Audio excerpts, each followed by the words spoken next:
estar viendo, hermanos, entonces el libro de Samuel, el primer libro de Samuel, y vamos a algunas cosas que vamos a ver cuando Samuel comienza su ministerio. Israel se encontraba en un punto muy bajo.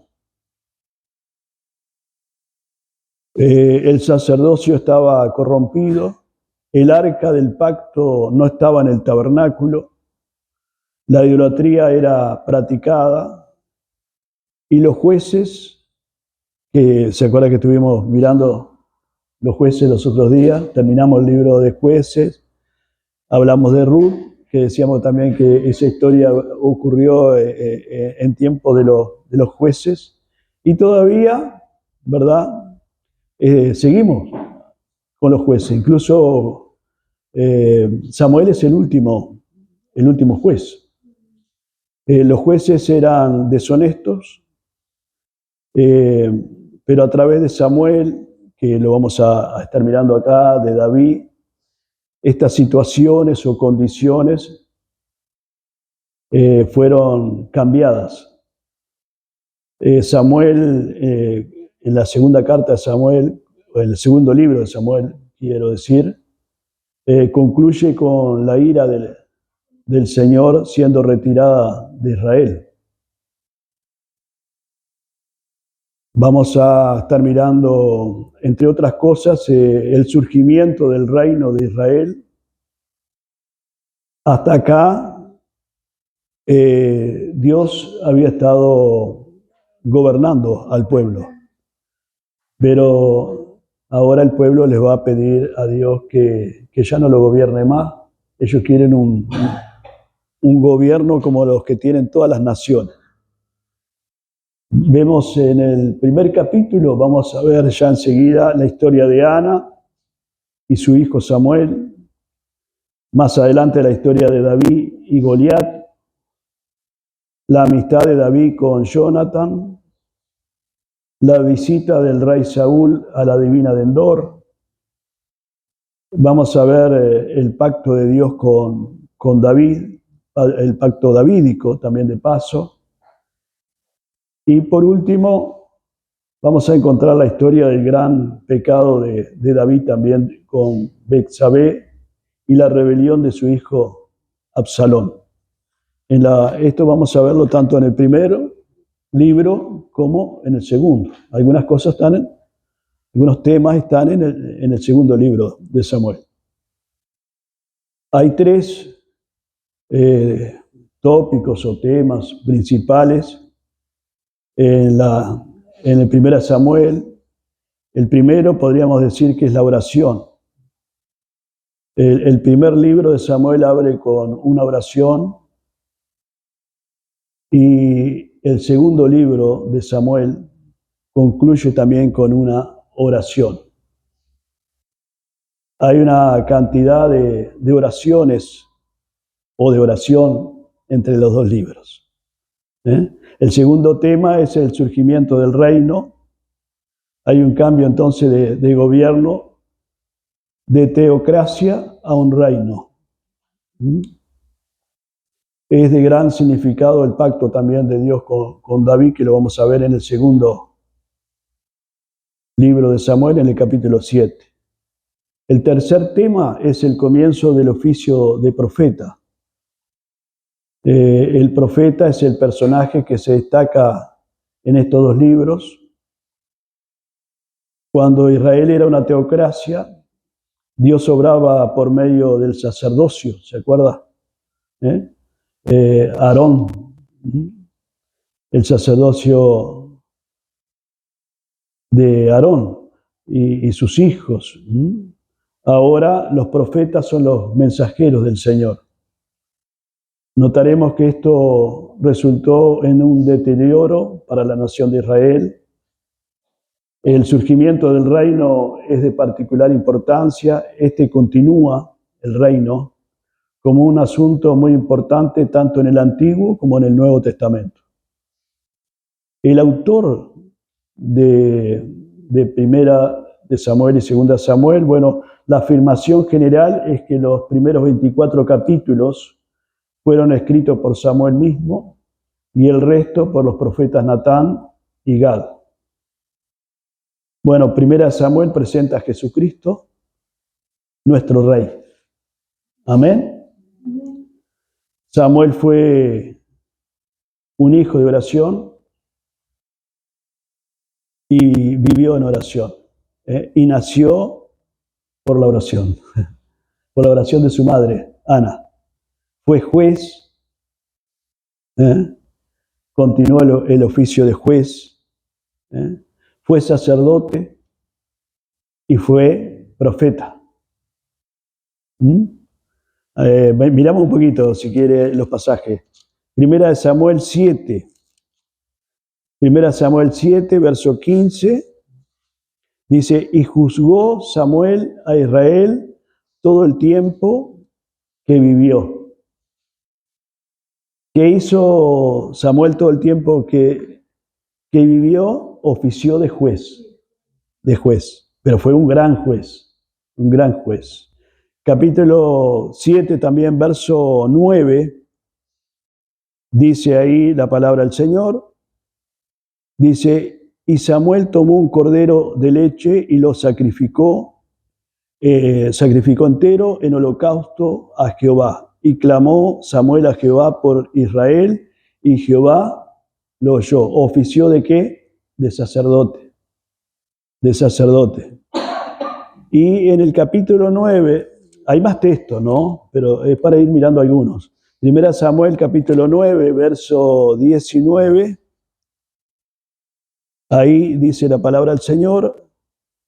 Dice, y Samuel respondió a Saúl diciendo, yo soy el vidente, sube delante de mí al lugar alto y come hoy conmigo, y por la mañana te despacharé y te descubriré todo lo que está en tu corazón.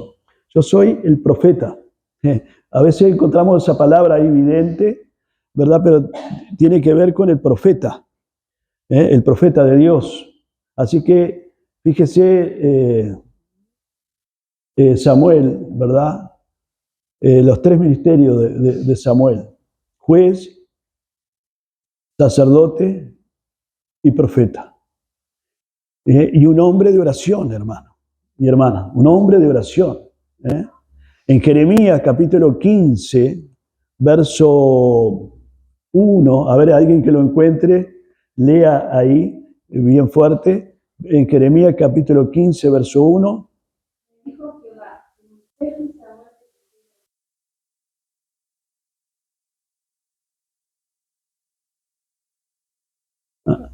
Ahí está. Se rinde tributo a Samuel como un intercesor.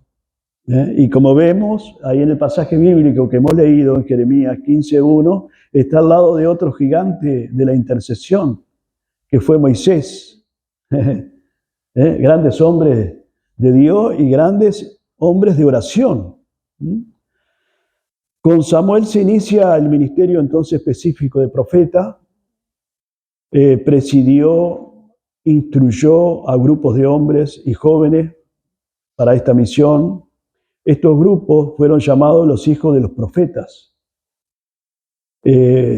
Hubo con el correr del tiempo varias de estas escuelas de profetas.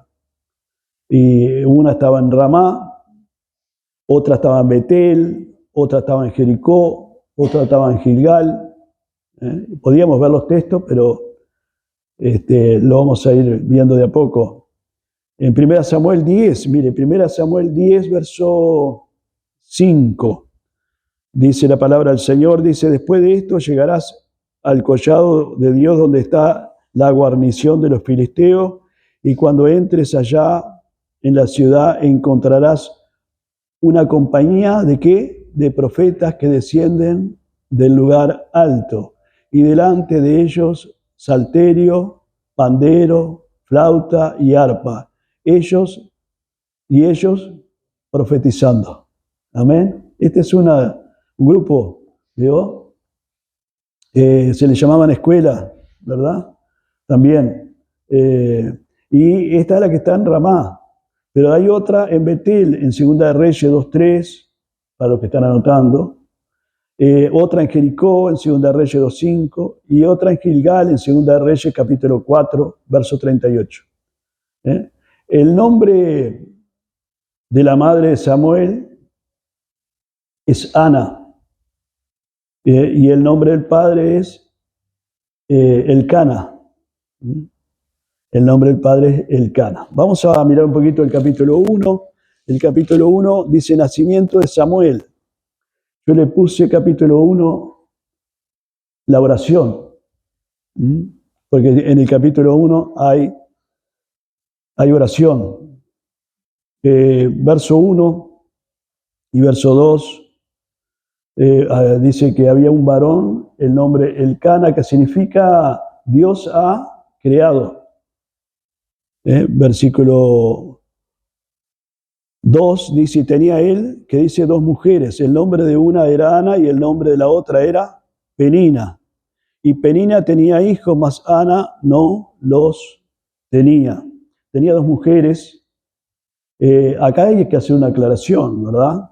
Dios no aprobaba que Elcana tuviera dos mujeres. Porque esté escrito en la palabra de Dios, en la Santa Biblia, quiere decir que Dios lo aprueba, ¿verdad? El simple hecho de que ciertas cosas se registran en la Santa Biblia, en la palabra de Dios, no significa que Dios lo apruebe. Hay muchas cosas incluidas en la Biblia, que usted las lee y usted dice, esto, tremendo, ¿no? ¿Cómo puede estar esto acá? Solo están para proporcionarnos datos o hechos históricos en cuanto a la historia, en cuanto a las personas, en cuanto a los eventos. Amén. Versículo 3 dice, y todos los años aquel varón subía de la ciudad para adorar y para ofrecer sacrificios a Jehová de los ejércitos en Silo, donde estaban los hijos de Elí, Ofni y Fines. Iba a la fiesta de los tabernáculos, ¿verdad? Allí se encontraba el sacerdote Elí, ministrando, ¿verdad? Y estaban sus hijos, acá encontramos el nombre de dos de los hijos, Ofni y Fines.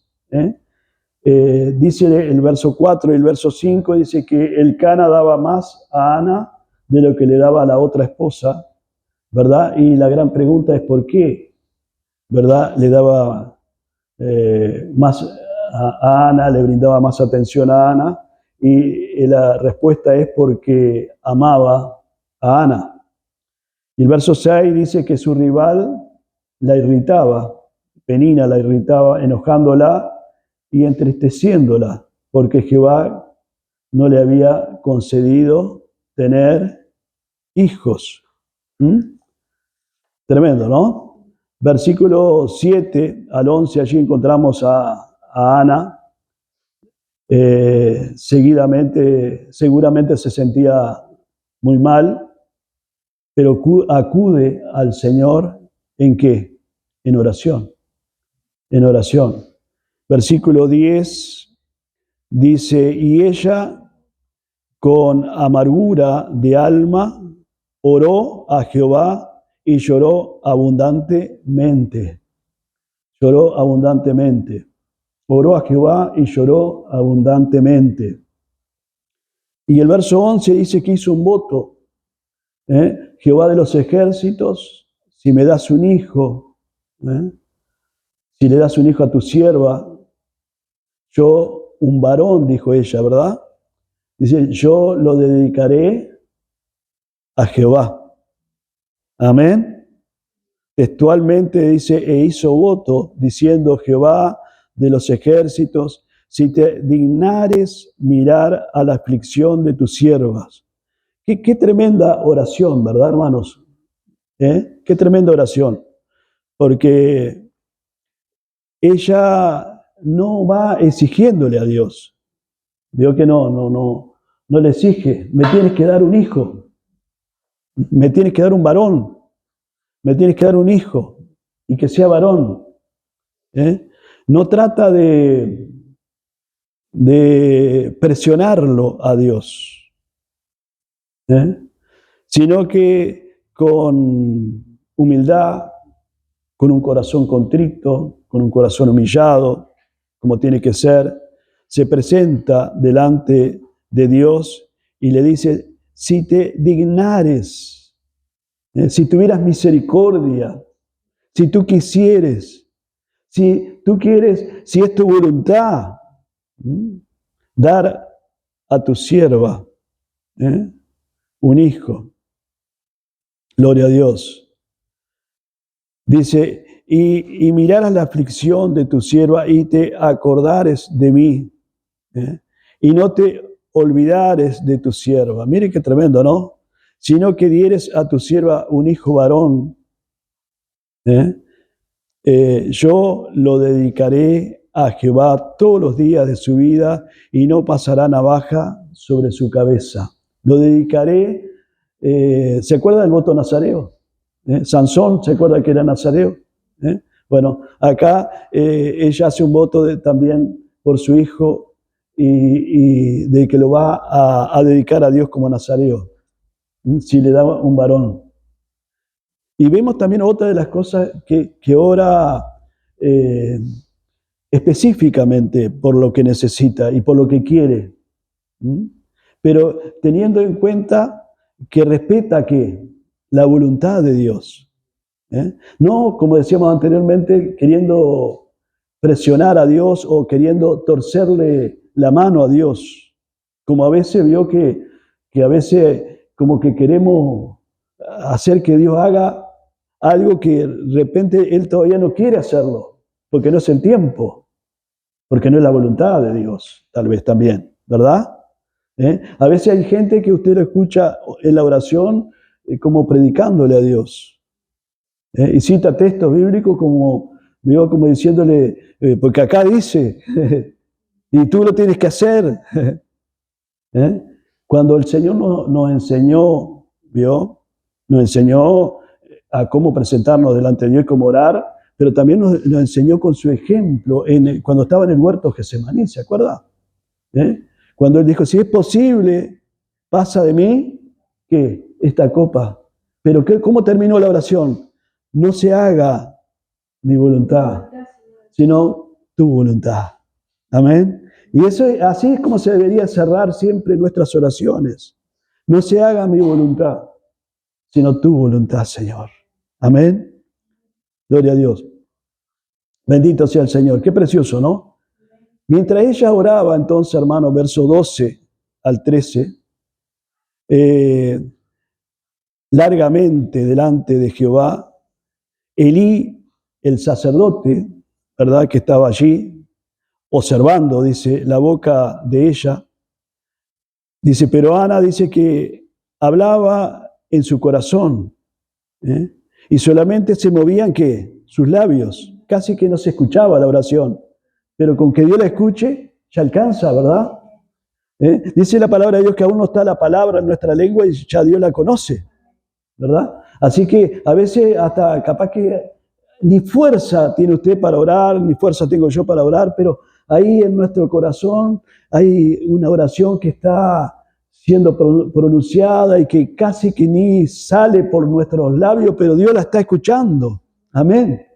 Bendito sea el Señor. Pero claro, el varón de Dios que estaba allí, Elí, él lo que no siente nada. No siente nada, ve solo que se mueven los labios de esta mujer, de Ana, cuando él la observaba. Y dice el verso 13, dice, pero Ana hablaba en su corazón y solamente se movían sus labios y su voz no se oía. Y Elí, el sacerdote, la tuvo, ¿por qué? Por ebria. Entonces le dijo Elí, ¿hasta cuándo estarás ebria? Dice, digiere tu vino. Y Ana le respondió diciendo, no, Señor mío, yo soy una mujer atribulada de espíritu. No he bebido vino ni sidra, sino que he derramado mi alma delante de Jehová. Dice, no tengas a tu sierva por mujer impía, porque por la magnitud de mis congojas y de mi aflicción he hablado hasta ahora. Elí respondió y dijo: ve en paz, y el Dios de Israel te otorgue la petición que le has hecho. Y ella dijo: halle tu sierva gracia delante de tus ojos. Y se fue la mujer por su camino y comió y no estuvo más triste. Verso 12 entonces al 13, mientras ella oraba largamente delante de Jehová, Elí estaba observando la boca de ella. Como leíamos acá, Elí la tuvo por ebria. Elí era el sumo sacerdote y le llamó la atención a esta mujer que llega al tabernáculo y se pone a orar. Ana está derramando su alma delante del Señor. Y de esto se trata, justamente, de derramar nuestro corazón en la presencia del Señor. Amén. Gloria a Dios. Es para el Señor que tenemos que derramar nuestro corazón, que tenemos que poner nuestras necesidades delante de Él. Gloria a Dios. Verso 16 al 18, Elí se da cuenta de su equivocación y le da una palabra profética. ¿Y ella qué hizo? Ella le creyó y se fue por su camino. ¿Y cómo termina el texto? Y no estuvo más triste. Amén. Gloria a Dios. Cuando nosotros ponemos delante del Señor, hermano, nuestras necesidades, las dejamos ahí y nos vamos. Gloria a Dios. Y nos vamos contentos. O nos deberíamos de ir contentos, ¿verdad? Gloria a Dios, porque si la hemos dejado ahí, la hemos puesto ahí, tranquilos. Gloria a Dios, que Dios no va a dejar de atender nuestra necesidad. No va a dejar de atender lo que nos está pasando. No va a dejar de socorrernos. Gloria a Dios. A veces pensamos que Dios es como los hombres, ¿vio?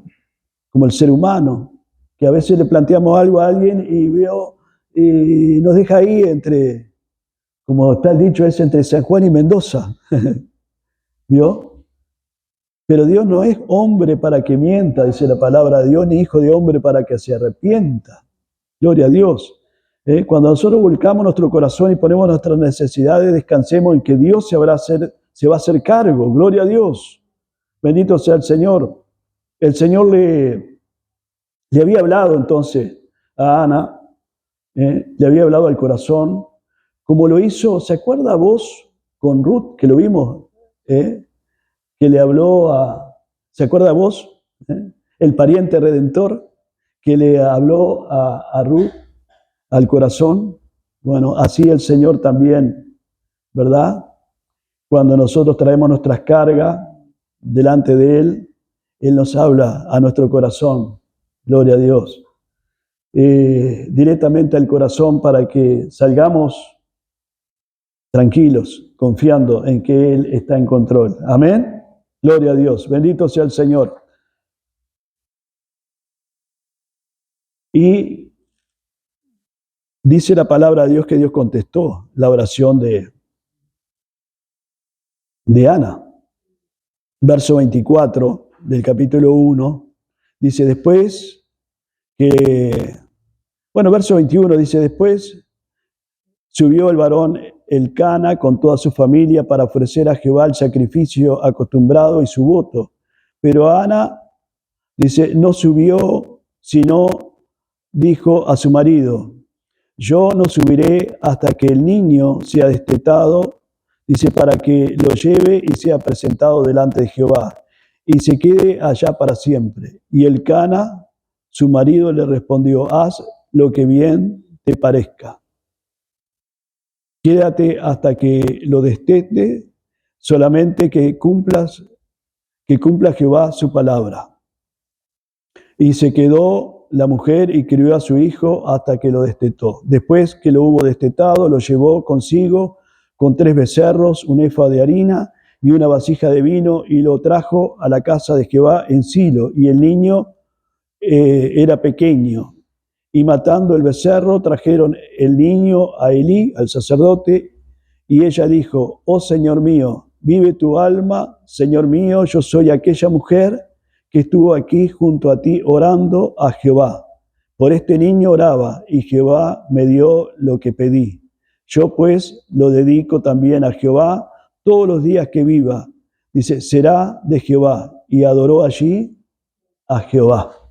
Dios contestó la oración de Ana. Dios contestó la oración de Ana. Y mire qué tremendo, ¿no? Pidió un varón y Dios le dio un varón. El verso que leíamos acá dice, yo soy aquella mujer que estuvo aquí junto a ti orando a Jehová y Jehová me dio lo que le pedí. Da testimonio. Un testimonio sencillo pero poderoso. Amén. Gloria a Dios. Qué lindo que nosotros también tenemos testimonio, ¿no? Como dice algún coro que dice, si sientes compasión por tus amigos, entonces háblale de tu Señor. ¿Lo ha cantado ese? ¿Lo conoce? Capaz que lo escuchó alguna vez. Háblale de Cristo. Háblale de lo que Él ha hecho en tu vida.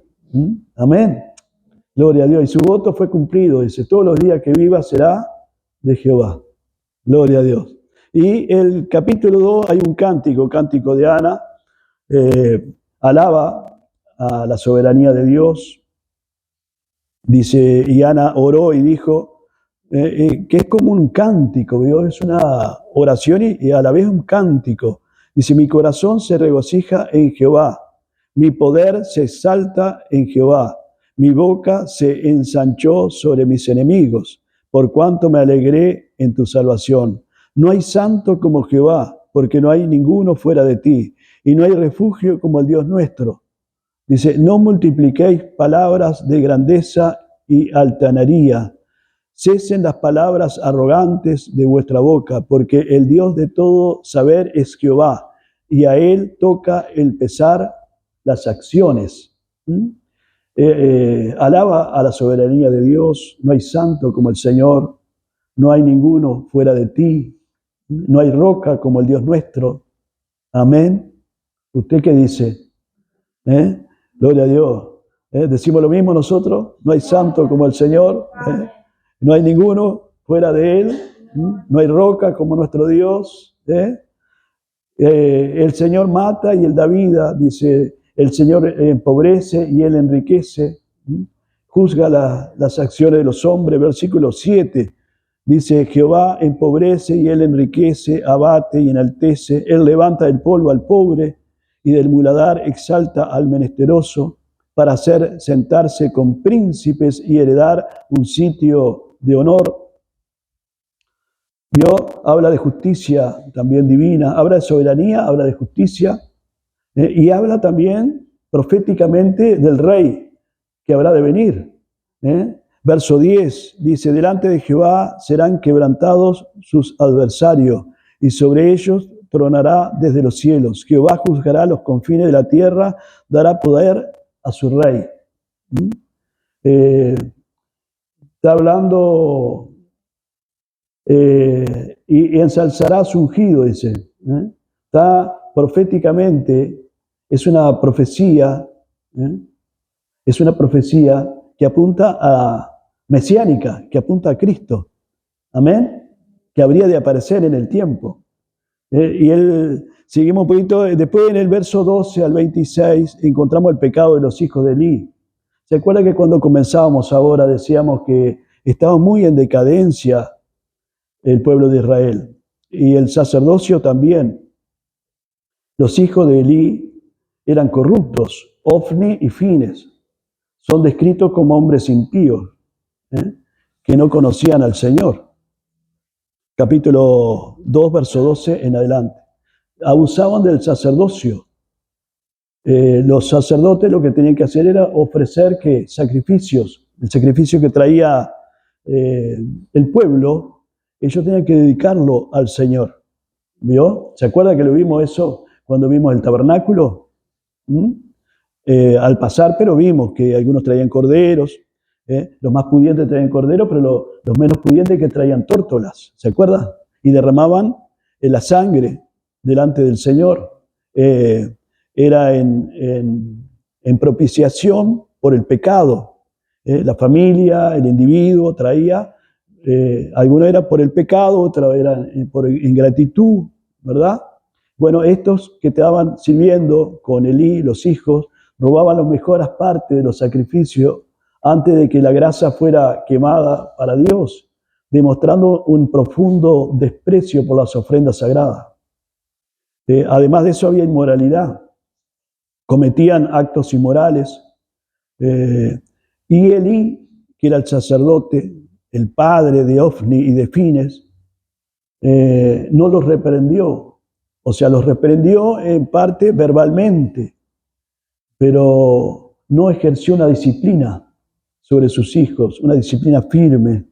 No los removió de sus cargos, como tenía que haber hecho, ¿verdad? Y en medio de toda esta situación está, ¿quién está ahí junto con Elí, el sacerdote, en el tabernáculo? Está Samuel, que Ana lo había traído, ¿verdad? Para dedicar ¿a quién? Al Señor, porque ella cumplió con su voto, ¿vio? Pero sabe una cosa, que mientras que la casa de Elí se hundía en el pecado, el joven Samuel iba creciendo y haciéndose grato delante de Dios y delante de los hombres. El versículo 27 al 36 encontramos una profecía contra la casa de Elí. Un varón de Dios, un profeta anónimo, no está el nombre, entrega un mensaje de juicio a Elí. Dios anuncia que la descendencia de Elí será apartada del sacerdocio para siempre, y Dios promete levantar un sacerdote fiel que actuará conforme a su corazón, lo cual se cumple parcialmente con Samuel. ¿Se acuerdan que dijimos que Samuel, que era juez, pero fue también que sacerdote y fue también profeta? Fue juez, profeta y sacerdote. Se cumple parcialmente con Samuel y definitivamente con Jesús. Amén. Con Jesús, porque Jesús fue también nuestro sacerdote, nuestro sumo sacerdote. Gloria a Dios, que se presentó ¿dónde? En los cielos, no en el tabernáculo que hay en los cielos, no con la sangre de los corderos ni de los machos cabríos, sino con su propia sangre. En ese tabernáculo, ¿verdad? No hecho de manos, como dicen hebreos, se presentó con su propia sangre para expiar nuestros pecados. Amén. Gloria a Dios. Capítulo 3 encontramos el llamamiento de Samuel. Jehová llama a Samuel. Había un silencio que le llaman silencio profético. En aquella época la palabra de Dios era escasa y las visiones no eran frecuentes. El pueblo de Israel estaba atravesando un periodo de declive moral y espiritual. El sacerdocio, como decíamos, era corrupto. Los hijos de Elí, Ofni y Fine, cometieron graves faltas en el tabernáculo y Elí no los corregía con firmeza. Dios llama a Samuel de una manera personal, por su nombre. Dios sabe todo de nosotros también, hasta nuestro nombre. Amén. Él llama repetidas veces, lo llama a Samuel por su nombre mientras él dormía. Confundido, Samuel fue 3 veces a la habitación de Elí pensando que Elí era el que lo llamaba. Elí, al darse cuenta de que era Dios que lo llamaba, le indicó a Samuel cómo debía de contestar si volvía a suceder. Cuando Dios lo llamó por 4ª vez, Samuel respondió, Dios le reveló, ahí cuando él responde, Dios le revela el severo juicio que caería sobre la casa de Elí debido a la maldad de sus hijos. Aunque Samuel tuvo miedo de contarle a Elí lo que había escuchado, por insistencia de Elí le reveló toda la verdad. Y Elí aceptó humildemente la voluntad de Dios. Capítulo 3. ¿Estamos ahí? Dice, verso 1, dice, el joven Samuel ministraba a Jehová en presencia de Elí, y la palabra de Jehová escaseaba en aquellos días, no había visión con frecuencia. Y aconteció un día que, estando Elí acostado en su aposento, cuando sus ojos comenzaban a oscurecerse de modo que no podía ver, Samuel estaba durmiendo en el templo de Jehová, donde estaba el arca de Dios. Y antes que la lámpara de Dios fuese apagada, Jehová llamó a Samuel y él respondió, heme aquí. Y corriendo luego a Elí, dijo, heme aquí, ¿para qué me llamaste? Y Elí le dijo, yo no te he llamado, vuelve y acuéstate. Y él se volvió y se acostó. Y Jehová volvió a llamar otra vez a Samuel, y levantándose Samuel vino a Elí y dijo, heme aquí, ¿para qué me has llamado? Y él le dijo, hijo mío, yo no he llamado, vuelve y acuéstate. Y Samuel no había conocido aún a Jehová, ni la palabra de Jehová le había sido revelada. Jehová pues llamó la tercera vez a Samuel, y él se levantó y vino a Elí y dijo, heme aquí, ¿para qué me has llamado? Entonces entendió Elí que Jehová llamaba al joven, y dijo Elí a Samuel, ve, dice, y acuéstate, y si te llama, dirás, habla Jehová, porque tu siervo oye. Así se fue Samuel y se acostó en su lugar. Gloria a Dios. ¿Qué rescatamos? ¿Verdad? ¿Qué enseñanza podemos rescatar de esta palabra? Bueno, podemos aprender de la disponibilidad que tenía Samuel para Dios. Además de la obediencia, la humildad y la disposición de escuchar a Dios. Y otra de las cosas importantes que podemos rescatar es la integridad sostenida y el poder de la intercesión. Dice la palabra de Dios que la obediencia es mejor que el sacrificio. Una de las enseñanzas más famosas de Samuel ocurrió al reprender al rey Saúl. Más adelante lo vamos a ver esto, ¿verdad? Samuel enseñó que obedecer la voz de Dios tiene más valor que cualquier ritual o sacrificio. Dios busca justamente un corazón rendido y dispuesto ante su presencia. Samuel es recordado como un gigante de la oración, incluso cuando el pueblo rechazó el perdón al pedir un rey. Él declaró en 1 Samuel 12:23, lejos sea de mí que peque yo contra Jehová, cesando de rogar por vosotros. Qué tremendo, ¿no? Era una persona de oración. Aunque el pueblo rechazó a Dios, él oró por el pueblo igual. Su vida ilustra que un líder nunca deja de orar por aquellos que quieren servir,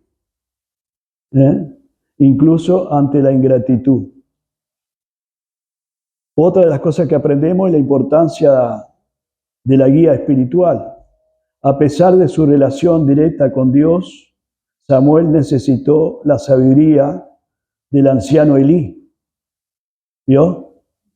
Por eso estaba ahí, al lado de Elí, para discernir el llamado divino,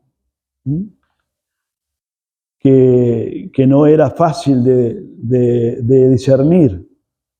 Otra de las lecciones que nos enseña es el valor del acompañamiento y la mentoría. Los creyentes con más experiencia pueden ayudar a afinar el oído a otros para reconocer la voluntad de Dios. Amén. Que podamos ser nosotros también esos instrumentos que Dios pueda usar para ayudar a otros, para alentar, para animar a otros. Bendito sea el Señor, para ayudarlos a afirmarse en el Señor.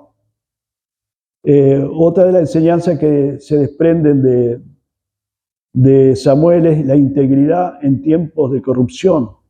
Samuel creció rodeado de la mala conducta de los hijos de Elí, pero decidió no seguir su ejemplo. ¿eh? Su vida muestra que es posible mantener la pureza personal aun cuando el entorno espiritual o social sea deficiente, haciendo lo justo por encima de la complacencia. Esto también para nosotros, ¿verdad? Muchas veces la gente se excusa y dice, bueno, lo que pasa es que todos lo hacen porque yo no lo voy a hacer, ¿verdad? Pero es posible hacer la diferencia. Amén. Gloria a Dios. Otra de las enseñanzas es reconocer el honor, reconocer que el honor es solo para Dios. A lo largo de su carrera como juez y profeta, Samuel nunca buscó su propia gloria. Cuando sus hijos, los hijos de Samuel, no fueron aptos para sucederlo y el pueblo exigió rey, Samuel consultó a Dios y aceptó la transacción sin defender su propio legado familiar. Su enfoque siempre fue que solo Dios debe recibir la gloria y el honor. Amén. Gloria a Dios. Capítulo 4, mire, los filisteos capturan el arca. El arca, ¿se acuerda el arca que contenía las tablas de la ley? El maná adentro, ¿se acuerda la vara de Aarón? Simbólicamente simbolizaba la presencia de Dios. Era el trono sobre el que el Señor tenía su asiento y desde el que regía y enseñaba a su pueblo, según lo que dice en Éxodo 25-22. Era también el propiciatorio, el medio por el que tenía comunión con Israel. Lo que el arca era para ellos, lo es Cristo para nosotros hoy. Es el lugar, Cristo es nuestro lugar de descanso, el medio de comunión y el canal de revelación y bendición. Gloria a Dios. Dice el verso 3, mire, vamos al verso 1, el capítulo 4, dice, Samuel habló a todo Israel. Por aquel tiempo salió Israel, dice, a encontrar en batalla a los filisteos. Y acampó junto a Ebenezer, y los filisteos acamparon en Afec. Y los filisteos presentaron la batalla a Israel. Y trabándose el combate, Israel fue vencido delante de los filisteos, los cuales hirieron en la batalla en el campo como a 4.000 hombres. Cuando volvió el pueblo al campamento, los ancianos de Israel dijeron, ¿por qué nos ha herido hoy Jehová delante de los filisteos? Dice, traigamos nosotros de Silo el arca del pacto de Jehová, para que viniendo entre nosotros nos salve de la mano de nuestros enemigos. ¿Por qué nos ha herido hoy Jehová? Salen a la batalla, una batalla que en realidad no tenían por qué haber ido porque no consultaron a Dios. Entonces van a la batalla contra los filisteos, pierden la batalla, son vencidos y se preguntan ¿por qué nos ha herido Jehová? La pregunta de los ancianos refleja que conocían que el Señor libraba sus batallas, pero también a veces permitía sus derrotas por algo. Ser derrotado era una clara evidencia de que Dios no estaba con ellos, no estaba con ellos. En lugar de haber pedido instrucciones al Señor, pasaron a actuar por su propia cuenta. Por su propia cuenta. ¿Y qué hicieron? Dijeron, traigamos el arca. Como dijimos, el arca simboliza la presencia del Señor y el poder del Señor, el poder y la presencia del Señor.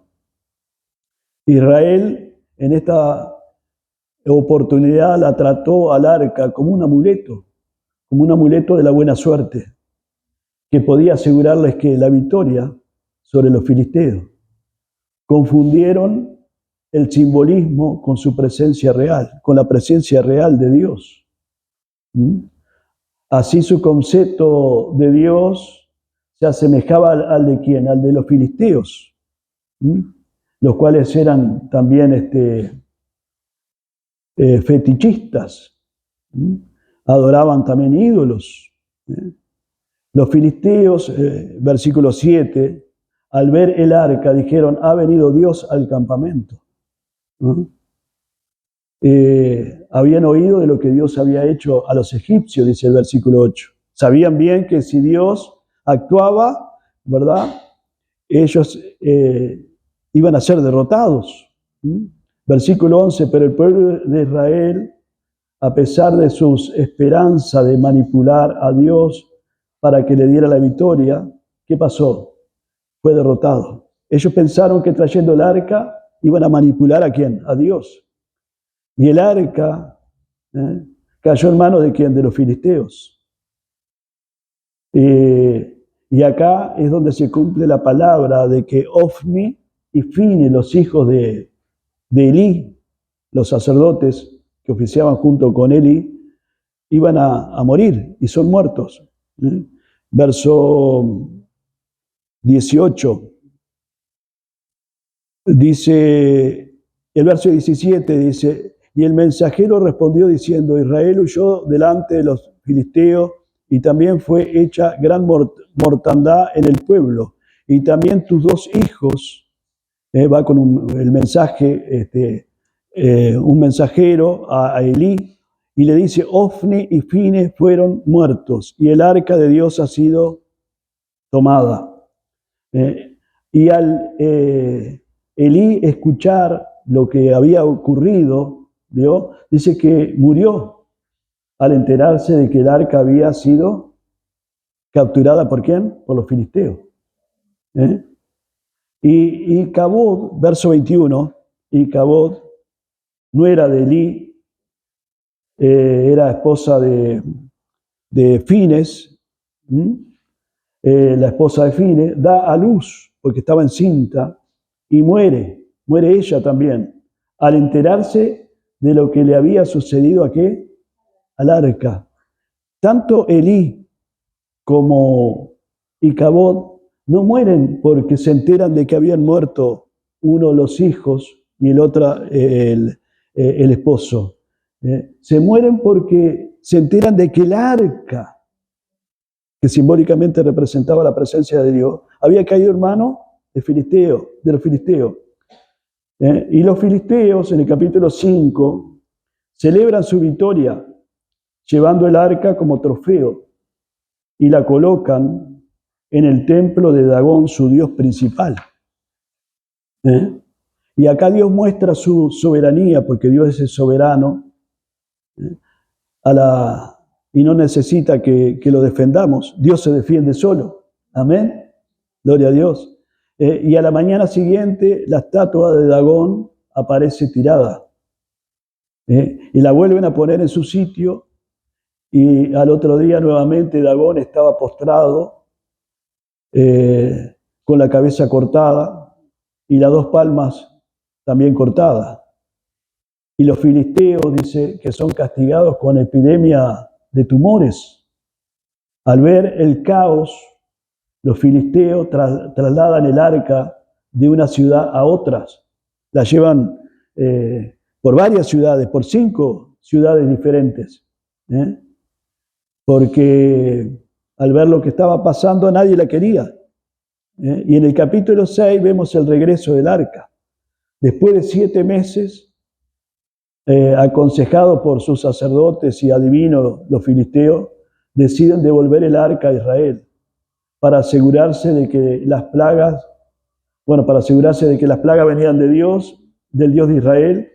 Colocan el arca en una carreta tirada por 2 vacas que nunca habían sido unidas y las separan de sus crías. Las vacas dejan sus crías y marchan directo al territorio israelí, confirmando el origen divino del castigo. El arca llega a Bet-Seme. Algunos israelitas cometen el error de mirar dentro del arca sagrada, lo que resulta en mortandad entre ellos. Algunas enseñanzas que podemos sacar acá es que Israel lleva el arca a la batalla pensando que el objeto lo salvaría automáticamente. En la actualidad podemos creer que tener una Biblia abierta, ¿no?, ¿verdad?, arriba de la mesa, en el Salmo 91, por ejemplo, o llevar una cruz al cuello, o repetir ciertas oraciones, ya con eso estamos protegidos, aunque nuestro corazón esté lejos de Dios, ¿verdad? Y eso es lo que pasaba con el pueblo de Israel. Ellos creyeron que llevando el arca, aunque su corazón estuviera lejos de Dios, ya eso le iba a solucionar el problema, ya le iba a dar a Dios la victoria. Israel gritó, dice, cuando llevaron el arca, la tierra tembló y los filisteos tuvieron miedo, pero hubo derrota. Y acá la enseñanza es que no debemos de confundir entusiasmo, ruido, emociones, si Dios no está, ¿verdad? Y si no hay santidad, ¿eh? El optimismo emocional no sirve si no hay arrepentimiento. Amén. Debe haber arrepentimiento si queremos ver la gloria de Dios manifestarse. Debe haber santidad y debe haber arrepentimiento. Debe haber arrepentimiento y debe haber santidad. Dice la palabra de Dios que sin santidad nadie verá al Señor. Amén. Gloria a Dios. Esa es alguna de las enseñanzas que podemos, que se desprenden de estos pasajes, ¿verdad? Gloria a Dios. En el capítulo 5 Dios defiende su propia gloria. Como decíamos anteriormente, Dios no necesita que lo defendamos. A veces pensamos que la fe está perdiendo terreno en el mundo moderno en el cual vivimos, pero Él es soberano, ¿verdad? Y tarde o temprano todo ídolo moderno cae ante su presencia. Nuestra responsabilidad es ser fieles a Dios. A veces pensar que esto avanza, o hablando de otras cosas, ¿no?, que hoy pasan a nuestro alrededor, como esto va para adelante. Y bueno, pero a su tiempo, todo aquello que no es de Dios se desvanece, va a caer por tierra.